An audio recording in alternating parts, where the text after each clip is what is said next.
Get off my land and stop turning it into your playground. I shouted that across 3,000 acres I've protected my whole life as floodlights bathed a glassy office block someone had planted in the middle of my corn. At 4:30 a.m., 3 months after that first violation, I watched federal agents seal evidence boxes while Madeline Carrington, the HOA queen who built her headquarters on my ground, knelt in a silk robe and screamed that I'd regret this. She had no idea the simple farmer she tried to bulldoze was a former ranger with a long memory, a longer network, and the receipts. 3 months earlier, I was just Grant Hawk Ellison, 50, retired from military cyber work, driving home to Redfield County, Nebraska after visiting my old squadmate Cole Ghost Ramirez in Omaha. October meant harvest, repairs, and quiet. Instead, a 2-story corporate cube sat where 3 generations of Ellisons had grown feed corn.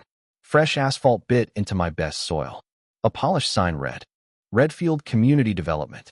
Security cameras winked, razor wire crowned a chain-link perimeter, and the access road to my back 40 was blocked. 50 oaks my grandfather planted in 65 lay as stumps, broken teeth around a parking lot. My nephew Noah walked up, too clean for a man investigating anything. His pickup parked in the new lot like he belonged there. He murmured about zoning changes and temporary public use. Overhead, a professional drone tilted its eye at my truck. Inside the building, high-speed printers chattered and servers hummed. This wasn't a mistake. It was an occupation, planned, resourced, surveilled. Next morning, I walked into the Redfield Civic Alliance, a Victorian mansion with a superiority complex. The receptionist barely glanced up. 20 minutes later, Madeline Carrington glided out in a suit you could refinance a barn with. She smiled like I was a slow student.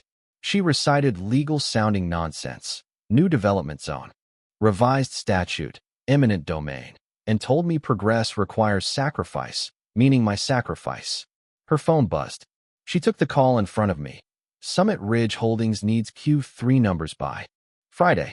Phase 2 proceeds regardless of local complications. When I asked for authorizing documents, permits, environmental review, she hid behind request through the county. Translation: nothing clean enough to show. A black SUV idled across the street, engine running. At the county clerk's office, the only files down for maintenance were mine. Amateur hour for anyone who's worked. Counter intel. That night, I opened the farmhouse's false wall, woke up the gear I swore I'd never need again, and pointed it at the network on my land. 40 minutes later, I was inside their system. What I found: Summit Ridge Holdings was a Delaware shell bankrolled through European funds. Their playbook weaponized HOAs and pliable local boards to seize farms across 3 states. Present owners with a fait accompli and bury resistance under fees and delays. They'd taken 50,000 acres already, mostly from the elderly or the isolated. Buried in their traffic was something worse: Noah's name. According to their notes, he'd mapped my habits for $50,000. Then my encrypted phone buzzed. From Noah. USB under loose floorboard in the old chicken coop. I'm sorry. Not what you think. I dug it up. Inside were Summit Ridge financials, chat logs, build plans, and a map of 127 more farms on their hit list. A video from Noah played last. He'd taken their money too.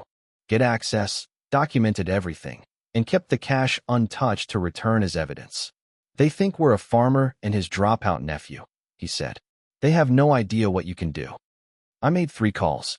One to Cole Ghost Ramirez, now running a cyber firm in Denver. One to Tara Quinn at the FBI's Economic Crimes Unit. One to a secure line at DHS's Agricultural Security Task Force. By dawn, this wasn't a property spat. It was a national security case. Madeline's counterpunch came fast. 3 suits offered to buy all 3,000 acres for 30% of value. Warning of imminent domain. When I didn't bite, my power, water, and internet were cut. Safety inspections, contamination testing, construction disruption. I flipped to generator, filtration, and SATCOM within hours. Then came the social media smear, bots and sock puppets casting me as anti-progress.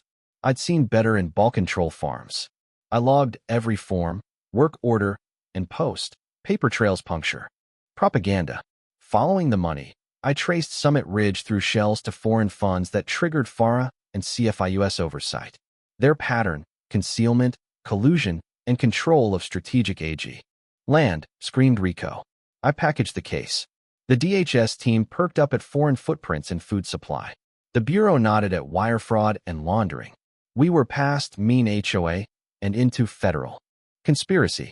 2 weeks later, the county hearing drew a crowd that hadn't filled chambers in decades. I didn't wear flannel. I wore my 75th Ranger Regiment dress blues. Commissioner Alan Brewer. Fat with donations, opened by praising jobs and tax revenue.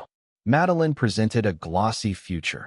$50 million, 300 jobs, new schools, new roads, if a few stubborn landowners stepped aside. When public comment opened, I identified myself as Major Grant Ellison, former military intelligence and consultant to federal agencies investigating foreign manipulation of U.S. AG markets. The room went silent. Slide 1. Summit Ridge's ownership through 15 shells to funds in Luxembourg and the Caymans. Slide 2. Their identical three-state pattern of taking family farms. Slide 3. A heat map of 127 targets forming a corridor across prime cropland. Then the audio, legally obtained intercepts of Madeline bragging about useful idiots in local office, instructing teams to stall. Utilities, deluge owners and fines, and lowball offers after fatigue.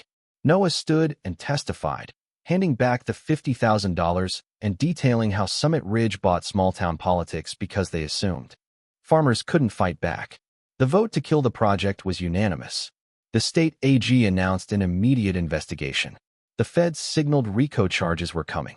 Madeline left looking smaller than she'd ever looked in her power suit. 2 weeks later, just before dawn, we executed Operation Clean Sweep. My old team appeared out of the tree line like the past had conjured them. Nina, Cypher, Park on keyboards. Eli, Breaker, Torres, and Marco, Wire, Alvarez on the building systems. Brent, Shield, O'Malley, and Kara, Watch. Jensen securing the perimeter and cameras. Tara Quinn and a federal evidence team standing by the doors. We didn't kick anything. We dimmed everything. EMP winks, locks soft-clicked, cameras blinked blind. At 4:15 a.m., Madeline screeched. Into the lot ahead of her usual crisis response window. Coat over nightgown, hair uncombed. Blue and red light washed over the brick. Agent Quinn held a federal warrant. Technicians ghosted through. Her server room, imaging drive Summit Ridge, thought untouchable. When Madeline screamed that this was America, I nodded. Exactly. In America, foreign fronts don't steal family farms with shell companies, bribes, and fake emergencies. Some of us swore an oath against enemies foreign and domestic. The charges were thick: FARA violations, conspiracy to commit wire fraud, laundering, and racketeering. The best evidence came from Madeline herself, meticulous ledgers of every bribe and target, kept to protect her from her own partners. Her fortress? Just a file room with excellent labels. 6 months later, over coffee in the rebuilt kitchen, I read the headline. Madeline Carrington, 8 years. 3 Summit Ridge executives, 5 to 12. Foreign funds barred from U.S. farm purchases. Existing holdings moved to a federal trust for redistribution to family farmers. Ellison versus Summit Ridge became precedent. Congress passed the Rural Land Security Act, forcing transparency on foreign-linked acquisitions and criminalizing shell games. We planted a memorial grove where her office once scarred the field. Oaks for lost farms, plaques with family names. In founding years, with the settlement, we launched the Ellison Agricultural Defense Fund, providing free counsel to landowners facing pressure. 12 farms saved in year 1. 23 states adopted protections mirroring the federal act. AG schools now teach food security law with our case as day 1. My phone pings with thanks from Tara. Another Nebraska scheme shut down because we were ready this time. Noah brings in the mail an invite to testify before the House Agriculture Subcommittee, notes from a Texas rancher, an Oregon family, a Dakota's co-op. I answer them all the same way. Send me everything. Will help. Out the window, the grove shifts in a prairie breeze. No drones. No razor wire. Just roots deepening in ground that's going to stay where it belongs. I spent 20 years defending this country abroad. I never planned to do it at home. But the land isn't just property. It's food, freedom, and the promise we owe our kids. Summit Ridge Holdings thought they could hide behind bylaws and shell companies. They forgot the oldest truth in America. You don't outlast the people who work the soil. We reclaimed the fields, rewrote the rules, and proved something simple and final. When the bully builds on your farm, you don't move. You make them, and then you plant trees where their office used to be.